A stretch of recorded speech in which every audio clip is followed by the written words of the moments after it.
It's finally official. We're going to have the biggest season of Formula One racing ever in 2023. That's right, the 2023 Formula One calendar has finally been dropped by the FIA, and there are definitely some talking points in there. The first of which is that the season has been expanded again to 24 races. The calendar just gets bigger and bigger, and next year is going to be no exception to the rule, kicking off in Bahrain on March 5th and coming to a close in Abu Dhabi on November 26th. Let me run you through it all. As I said, we start off in Bahrain before heading to Saudi Arabia, Australia, China, Azerbaijan, Miami, Imola, Monaco, Spain, Canada, Austria, the United Kingdom, Hungary, and Belgium before we hit the August summer break. And then we're right back to it again in the Netherlands, Italy, Singapore, Japan, Qatar, Austin, Mexico, Brazil, Las Vegas, and finally Abu Dhabi.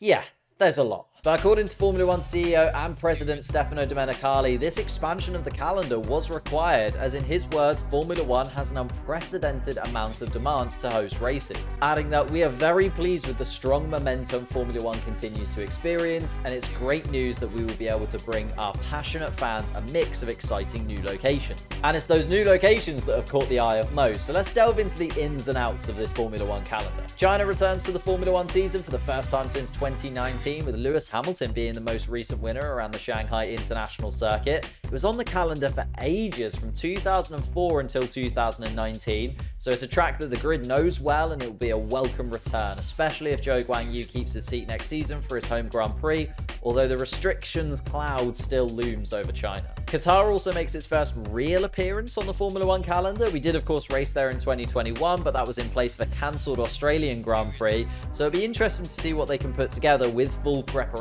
for the 2023 season. And last but not least, it's the track that everybody's been talking about. It is, of course, Las Vegas. Las Vegas comes onto the 2023 calendar as the only brand new, never before seen track, and it takes the position as the penultimate race of the season. It will actually take place on a Saturday for a late night, under the lights street race. Another brand new American Grand Prix. This year saw the first Miami Grand Prix, and it was an absolutely amazing spectacle for fans, and I can only see Vegas taking that up a level. I'm very excited to see what Vegas has in store next November. But there are a couple of notable exemptions from the 2023 calendar. In particular, France is the only venue from the 2022 season that will not return for 2023.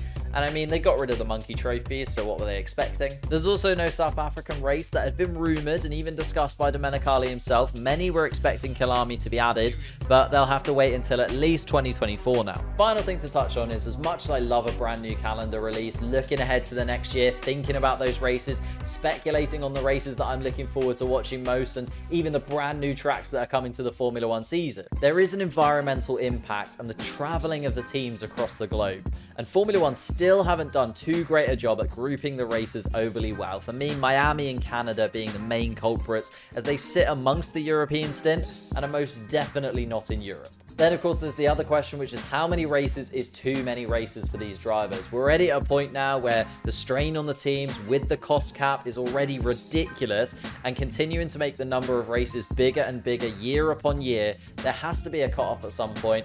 I kind of hoped it would be 24, but I think we're probably going to have 25 races next season, because I do think Kalami is going to be added, but I think that has to be the cutoff point. I think 25 is the absolute maximum. We can't go any higher than that. They just keep sneaking races on the end and hoping that we're not going to notice. But I'm going to try and be not too negative, because I am actually really excited for the 2023 season, especially because we've had a year now of these new regulations, so people have kind of got to grips with them, and we've got so much change on the grid, so many drivers moving here, there, and everywhere. There's going to be a really exciting year for Formula One, and I genuinely think that it's going to be one of the best years we ever have. I'm just hoping it's a little bit more competitive than 2022. Maybe Max Verstappen could take a year out. But whilst we're here, let me know which circuit you're looking forward to most in the 2023 season. Are you looking forward to the fact that China is back? Are you a die-hard Spa fan? Are you looking forward to Las Vegas because it's a brand new Grand Prix that we've never seen before? Let me know in the comments down below. And whilst you're down there, leave a like on the video. Of course, subscribe to the channel if you are new, and I will see you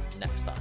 Also, forgot to address the elephant in the room in that, well, the room is the elephant in the room, and I'd love to know in the comments down below as well, what kind of things should I put in the background? What kind of things can I get hold of? Send me some links to stuff, Formula One related things that I can pop in the background and we can all look at from time to time, be like, oh, that's very nice. Basically, I need some room design ideas from you guys. Literally anything goes, because it's just an empty wall. It's just a void. So let me know in the comments down below. Thanks.